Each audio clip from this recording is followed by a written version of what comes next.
बांसवाड़ा में श्वान के हमले कम होने का नाम नहीं ले रहे हैं। बता दें कि बांसवाड़ा शहर और आसपास के गांव में इन दिनों छोटे बच्चों पर कुत्तों का ज्यादा कहर बरपाया हुआ है। आए दिन कुत्तों के हमले के बाद भी नगर परिषद और ग्राम पंचायत के जिम्मेदार कार्मिक आंखें मूंदे घटनाओं को देखते हुए नजर आ रहे हैं। बांसवाड़ा में करीब 15 लोग श्वान के हमले से घायल हुए। अस्पताल प्रशासन के रिकॉर्ड अनुसार बीते 2 माह में श्वान के हमले में करीब 300 से अधिक लोग घायल हुए हैं।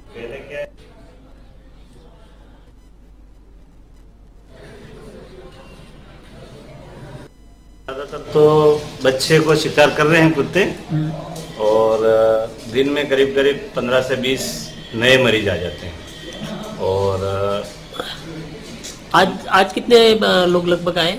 आज 15 के करीब आए हैं, जिसमें ज्यादातर बच्चे हैं। और बीते 2 महीने में लगभग कितने लोग घायल हैं? बीते 2 महीने में लगभग 300 से अधिक हैं। हाँ। और इसमें से अधिकांश बड़े होते हैं या छोटे बच्चों को लगभग? अधिकांश कोटा में किसान के डंपर की टक्कर से मौत हो गई। हादसा इतना दर्दनाक था कि किसान का चेहरा चिपक गया और आंती बाहर आ गई। मृतक गांव राजपुरा थाना डाबी जिला बूंदी का रहने वाला था। मामले में नाता थाना हेड कांस्टेबल चैन सिंह ने बताया कि किसान ट्रैक्टर ट्रोली लेकर राजपुरा से बूंदी मंडी के लिए निकला था। खड़ीपुर के आगे गिट्टी से भरे डंपर ने ट्रैक्टर ट्रोली के पीछे से टक्कर मार दी। हादसे में सुरेश उछलकर गिरा, ट्रैक्टर ट्रोली पलट गई जिससे धान सड़क पर फैल गया। किसान ट्रैक्टर के नीचे दब गया। हादसे के बाद ड्राइवर डंपर छोड़कर फरार हो गया। स्थानीय लोगों की सूचना पर पुलिस मौके पर पहुंची। घायल को एम्बुलेंस की मदद से हॉस्पिटल लाया गया, जहां चिकित्सकों ने उसे मृत घोषित कर दिया। हादसे में ट्रैक्टर ट्रोली और डंपर भी क्षतिग्रस्त हो गया है। शव का पोस्टमार्टम कराकर शव परिजनों को सौंप दिया गया है। वहीं परिजनों की शिकायत के आधार पर कार्रवाई की जा रही है।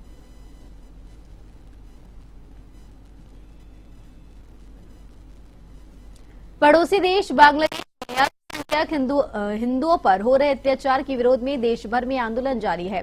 इसी के चलते कोटा में सर्व समाज के लोग साधु संतों की अगुवाई में सड़क पर उतरे। सर्व समाज ने मानव विकास भवन से संभागीय आयुक्त कार्यालय तक आक्रोश रैली निकाली। फिर कार्यालय के बाहर हनुमान चालीसा का पाठ किया।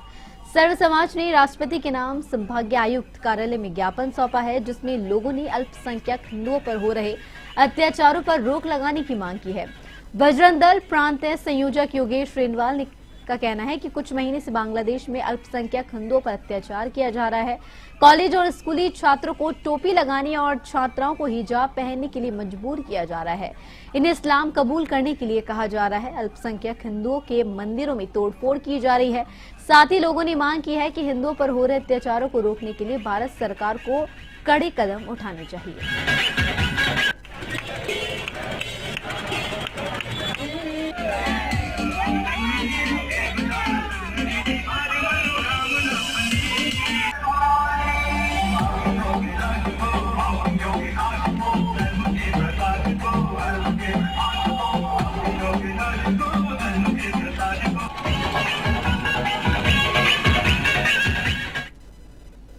जो आज की स्थिति में हिंदू, बौद्ध, जैन, ईसाई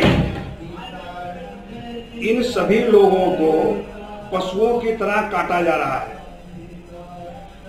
उनका कहना है या तो इस्लाम कबूल कर लो, अल्लाह अकबर बोलो, अन्यथा ऐसे ही हम तुमको काटेंगे।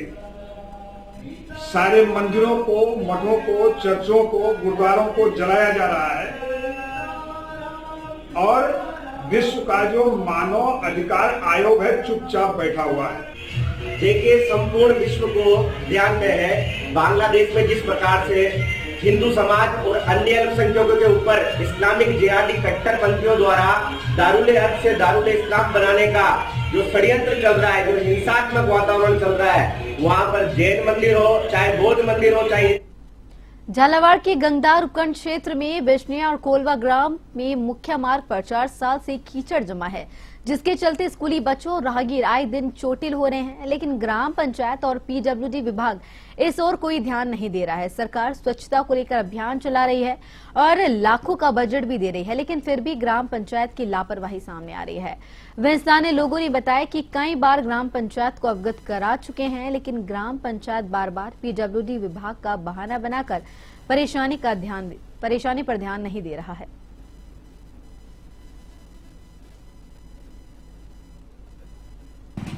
यहाँ में रोड इतना खराब है कि दो चार रोज गिर रहे हैं। ना तो कोई सरपंच ध्यान दे रहा है, ना कोई मेंबर ध्यान दे रहा है। मतलब इतनी बुरी हालत है रोड की, ना कोई करने को तैयार है, ना इसको कोई देखने को तैयार है।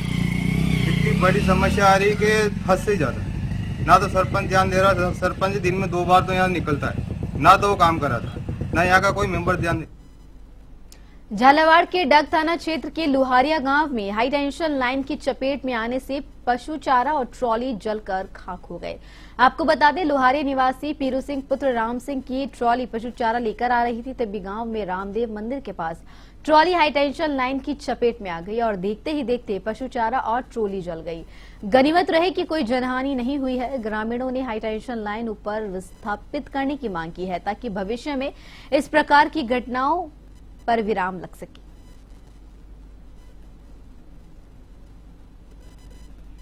सिरोही पुलिस ने शहर के दूधिया तालाब में मिले शव मामले में जांच करते हुए 4 दिन में ब्लाइंड मर्डर का खुलासा कर 2 आरोपियों को गिरफ्तार किया है, जहां पुलिस के मुताबिक मृतक का दोस्त ही हत्यारा निकला। आरोपी ने अपने साथियों के साथ मिलकर रुपए लूटने के बाद अपने मित्र को मौत के घाट उतार दिया और शव को सिरोही के दूधिया तालाब में फेंक दिया गया। पुलिस गिरफ्तार आरोपियों से गहनता से पूछताछ कर रही है।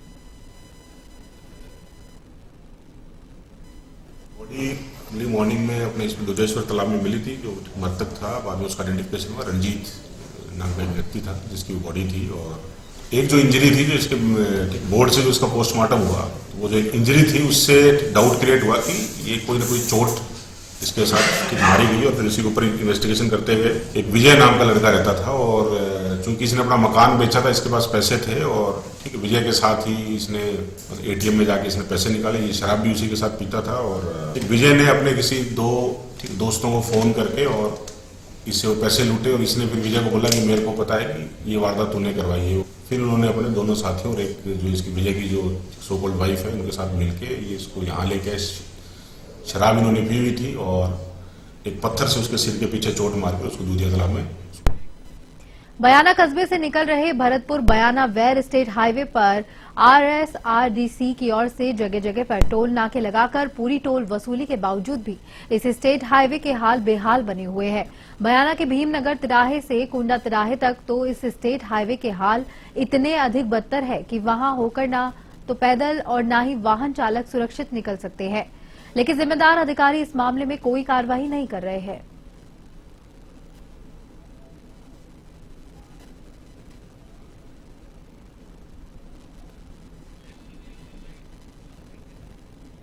राजसमंद के मेवाड़ क्लब में 15 से 18 दिसंबर तक बिजनेस बूस्टर एग्जीबिशन का आयोजन किया जाएगा, जहां पर स्टोन से जुड़े हुए व्यापारियों को एक ही स्थान पर देश विदेश की तकनीकी देखने को मिलेगी।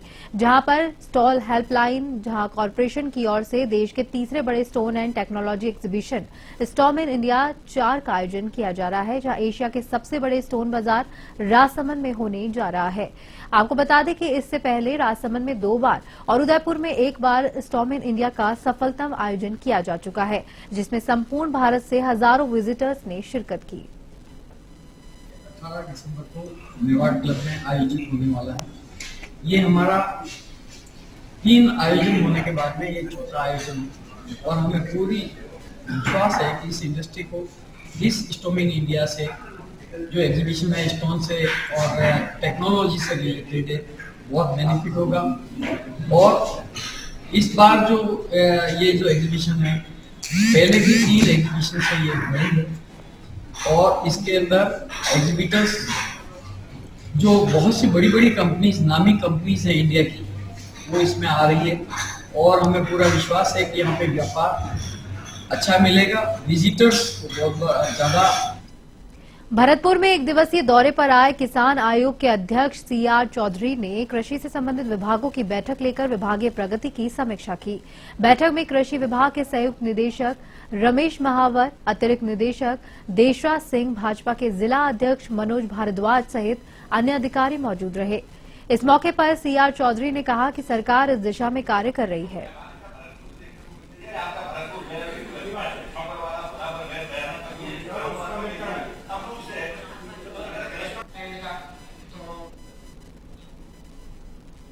शिक्षा एवं पंचायती राज मंत्री मदन दिलावर आज सवाई माधोपुर जिले के बोली कस्बे के दौरे पर रहे, जहां पर शिक्षा मंत्री मदन दिलावर जयपुर से सड़क मार्ग से बोली पहुंचे।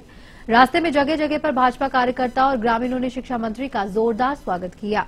त्रिपुरा गांव में आयोजित स्वागत समारोह में ग्रामीणों ने मंत्री को साफा पहनाकर और पुष्पहार पहनाकर स्वागत किया। ग्रामीणों को संबोधित करते हुए मंत्री ने कहा कि हम किसान हैं और गौ माता का महत्व हमसे ज्यादा कौन जानता है।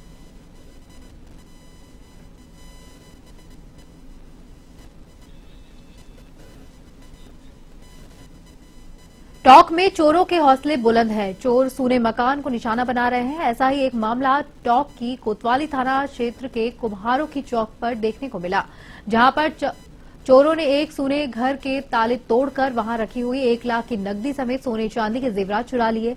मकान मालिक तरवेज ने अपने परिवार के साथ जयपुर शादी में गया हुआ बताया, जहां पे पीछे से चोरों ने घटना को अंजाम दिया।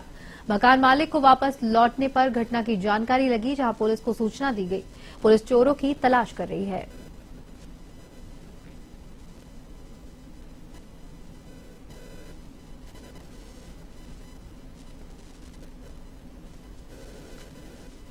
रात को सारे घर वाले शादी में गए हुए थे। रात को 9 बजे के करीब शादी में गए थे। फिर रात को जब 2:30 बजे वापस आए, घर का मेन गेट का ताला टूटा हुआ था और अंदर से नकदी और सोने और चांदी के जो जेवरात थे वो गायब थे। कुल कितनी नकदी थी, क्या क्या जेवरात? 1 लाख रुपए तो कैश था और चांदी की पायजेब की, पावर की और सोने के हार था, टाप से कान के, गले का हार था। ये सारी चीजें गायब हुई। कैसे पता चला चोरी का? ये रात को जब शादी से लौटे वापिस तो उस टाइम जहाँ देखा तो मेन गेट ताला नहीं था, यहाँ से ताला गायब था। ताले के टुकड़े पड़े हुए थे यहाँ टूटे हुए। सवाईपुर क्षेत्र के बडला में आज सुबह एक साथ 4 ठाकुर जी भक्तों के साथ बारात लेकर तुलसी संग विवाह रचाने के लिए गाजे बाजे के साथ रवाना हुए, जहां ठाकुर जी की बारात का काफिला ट्रैक्टर, मोटरसाइकिल, कार इसमें शामिल थे। सरपंच शिवराज जाट ने बताया कि सोडियास गांव में बावड़ी के बालाजी के यहां रामकथा के साथ ही 51 तुलसी विवाह सम्मेलन का आयोजन किया गया।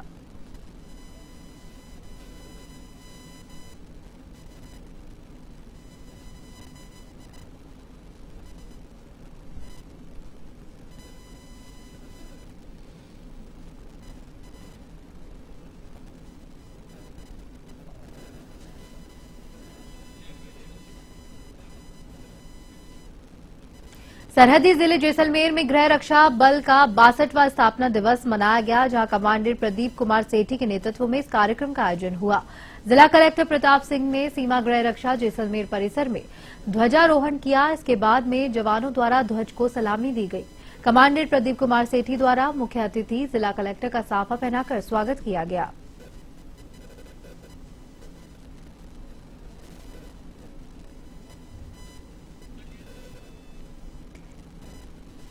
जैसलमेर में धूमधाम से आयोजन किया गया, जहां होमगार्ड स्थापना दिवस मनाया गया।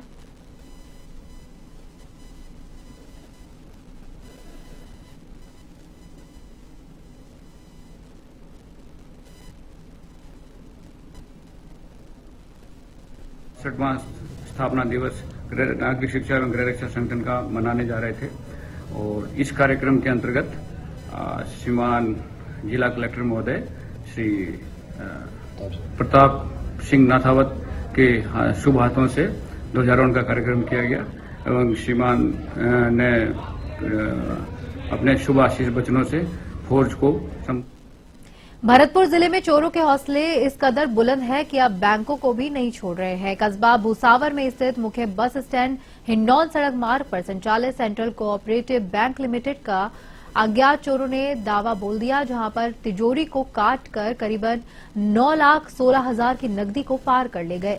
सुबह जब बैंक कैशियर पहुंचा तो चोरों की घटना का पता चला, जहां पर सूचना मिलने के बाद पुलिस भी मौके पर पहुंची और अज्ञात चोरों की तलाश में जुट गई है।